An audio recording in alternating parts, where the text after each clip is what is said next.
ఆ ఇద్దరు పిల్లల కోసం అయితే మేరీ మేడం సపోర్ట్ చేశారండి.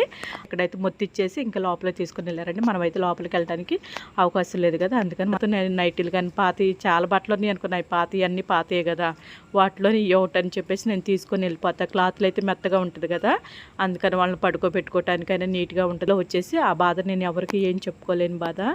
ఇంకా అలా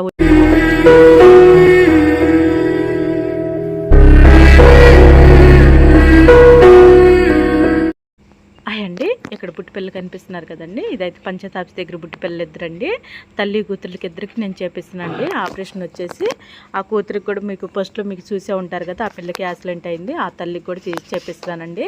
ఎందుకంటే అక్కడ బాగా ఇబ్బంది అయిపోతుందండి. ఆ ఇద్దరు పిల్లల కోసం అయితే మేరీ మేడం సపోర్ట్ చేశారండి.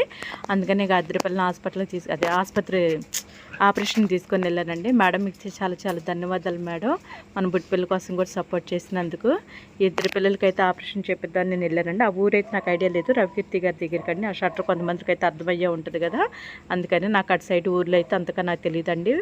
అదంతా లోపలికి వెళ్ళాలి మేము వచ్చేసి. ఇంకా అక్కడ నాకు ఒంట్లో బాగోపోయినా కూడా నేను వెళ్ళానండి. కాస్త కళ్ళు కలికి జ్వరంతో ఉన్నాను నేను ఫుల్గా, ఎందుకంటే మళ్ళీ మనకి కుదరదు అని చెప్పేసి ఇప్పుడే చెప్పిద్దా. ఎందుకంటే రెండో బుడ్డిది వచ్చేసి అది క్రాసింగ్ జరుగుతుంది, అంటే ఒక్కరోజే. మొన్నటి వరకు కూడా బాగానే ఉంది, రాత్రి వెళ్ళినప్పటి నుంచే స్టార్ట్ అయిందండి. ఆదివారం నైట్ నుంచే నాకు ఇంకా వేరే కుక్కలు రెండు రావటం, దాన్ని స్మెల్ చూడటం అలా జరుగుతుంది. ఇక నాకు అర్థమైపోయింది. సరే మనకి ఎలాగ ఆపరేషన్ అని చెప్పారు కానీ చెప్పేసి ఇంక ఈ బుడ్డిదాన్ని కూడా పట్టుకొని వెళ్ళిపోయామండి. ఎందుకంటే ఇంతకుముందు కూడా ఆ బుడ్డిదానికి నేను అబార్షన్ చేయించాను, నేను ఇంతకుముందు ఆ వీడియో కూడా నేను చేయలేకపోయాను. నేను ఇలాగ నేను ఇబ్బంది అవుతుంది కదండి, ఎందుకంటే అక్కడ పిల్లలు పుట్టి ఇది అయిపోయి బళ్ళు గుద్దిచ్చి అన్నీ చాలా ఇబ్బంది అయిపోతుందండి. పంచాయతీ దగ్గర గోల కూడా అవుతుంది. ఇంతకుముందు ఫస్ట్ సారి పిల్లల్ని పెట్టినప్పుడు కూడా అది పెద్దది, అప్పుడు ఆ పిల్లల్ని తీసుకెళ్ళి పెరిగిలో వదిలేశారండి అక్కడ వాళ్ళు. అక్కడ కూడా గొడవ అయింది ఆ విషయం మీద కూడా. నేను మాట్లాడినందుకు నన్ను వేరేలాగా కూడా మాట్లాడారు, నేను అలా గట్టిగా మాట్లాడారని చెప్పి. ఎందుకంటే పిల్లల్ని అలా వదిలేయటం నాకు ఇష్టం ఉండదు కదా. ఇక ఆ తర్వాత కానీ చాలామంది అక్కడ సహకరిస్తున్నారండి, అంటే కొంతమంది అలా చేశారంటే. ఇప్పుడైతే అలా అసలుకి ఏం చేయట్లేదండి. పంచాయతీ దగ్గర కూడా చాలా బాగానే చూసుకుంటున్నారండి. పంచాయతీ దగ్గర ఎవరన్నా పెద్దోళ్ళు వచ్చి ఆఫీసర్లు వచ్చి ఏదన్నా అంటే తప్పగానే అన్నారని చెప్పేసి పిల్లల్ని ఏదన్నా అంటాం కానీ అలా కూడా చేయట్లేదు. కాస్త ఎవరో నచ్చిన వాళ్ళ వరకు, కొంతమంది పెట్టకపోయినా ఏమీ అనట్లేదు, కొంతమంది పెట్టేవాళ్ళు కూడా ఉన్నారండి అందులోని. ఎందుకంటే ఈ చెత్త ఇదంతా క్లీన్ చేసేసి మొత్తం తీసుకుని వెళ్ళి చేస్తారు కదా, ఆ టైంలోనే ఆ పిల్లలకు కూడా పాలు పోయటం ఇలాగే చేస్తూనే ఉండారండి ఎవరో ఒకళ్ళు. అంటే అప్పుడప్పుడు రోజు పెడుతున్నారని కాదు, ఆ పిల్లలకైతే బాగానే చూసుకొని ఎక్కడైతే మొత్తిచ్చేసి ఇంకా లోపలికి తీసుకుని వెళ్ళారండి. మనమైతే లోపలికి వెళ్ళడానికి అవకాశం లేదు కదా, అందుకని మన బుడ్డి పిల్లలకి ఇద్దరికి మొత్తిచ్చేసి పంపించారండి.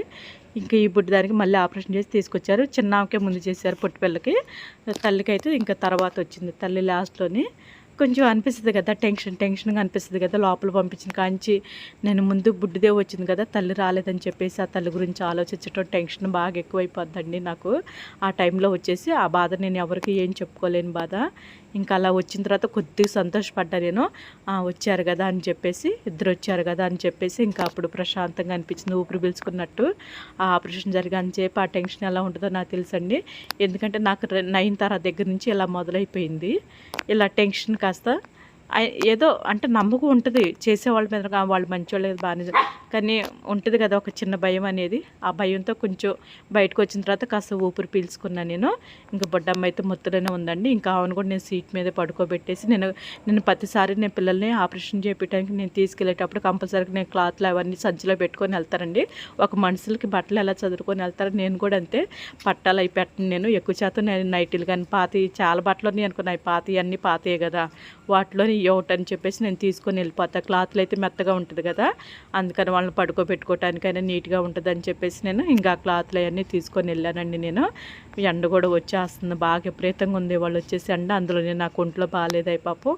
పిల్లలు మధ్య మధ్యలో లేస్తున్నారు. కొన్ని ప్లేస్లో వచ్చేసి రోడ్డు బాగాలేదు కదా మనకి, దానివల్ల కాస్త ఇబ్బంది అయిపోయింది. చాలా అంటే చాలా స్లోగా వచ్చేసి మేము వచ్చేసి అటువైపు మరిగా మాకు ఇంకో దారి ఉందని తెలిసింది, కానీ హైవే పక్క నుంచి అది ఇంకా దూరం అనేసి అన్నారు.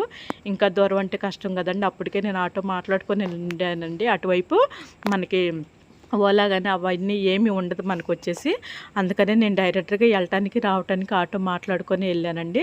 అది కూడా తెలిసిన వాళ్ళు కాబట్టి మనకి 800కి వచ్చారు. అదే వేరే వాళ్ళు అయితే ఇంకెక్కువే తీసుకుంటారండి, ఎందుకంటే అక్కడ వెయిట్ చేయాలి కదండి. అందు గురించే ఇంకా తెలిసిన అబ్బాయే కదా, కిరణే కదా అని చెప్పేసి మా తమ్ముడే కాస్త తెలిసినోడు. అప్పుడప్పుడు మన పిల్లలకి బాగానే సహకరిస్తాడు, పిల్లలకి అన్నం పెట్టడం కానీ అన్నీ బాగానే చేస్తాడు. సైడ్ కూడా ఎక్కడ కనపడ్డా కూడా పిల్లలకి ఏదైనా సరే బాగోపోయినా సరే అన్నీ చూసుకుంటాడు బాగానే. ఆ పిల్లడు కూడా కుక్కలు అంటే ఇష్టం కాబట్టి కాస్త మనకు సహకరించగలిగిండు. వేరే వాళ్ళు అయితే అంత ఇదిగా సహకరించరు కదా. అందుకని నేనైతే ఇక్కడైతే ఇంటికి కూడా తీసుకొచ్చానండి. పిల్లలు అయితే లైట్గా మొత్తం వదులుతుందిలే కానీ లేచి చూడటం మళ్ళీ అలా పడుకోవటం అలా చేస్తున్నారు వాళ్ళు వచ్చేసి. నేనైతే వాళ్ళ కాలర్ని ఎక్కువ కూడా పోగొట్టానండి. ఇంకా నేను ఆటోలో పెట్టి మర్చిపోయాను, నేను అది గాలికి వెళ్ళిపోయినట్టుంది అవి కూడా పాపం.